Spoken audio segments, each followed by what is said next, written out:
اللہ رحمۃ اللہ علیہ جب نماز کے لیے کھڑے ہوتے تو بہت ہی خشوع خضوع سے نماز پڑھتے، خشوع خضوع سے نماز پڑھتے۔ کیسی کہ متعلق ہے کہ شیطان ان کو بہکانے کے لیے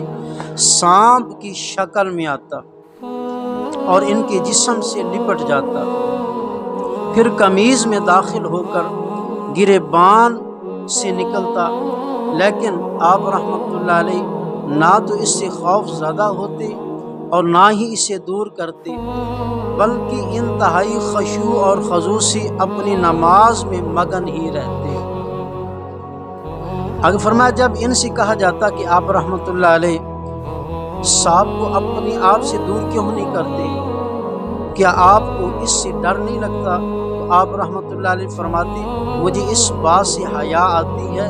کہ میں اللہ عز و جل کے علاوہ کسی اور سے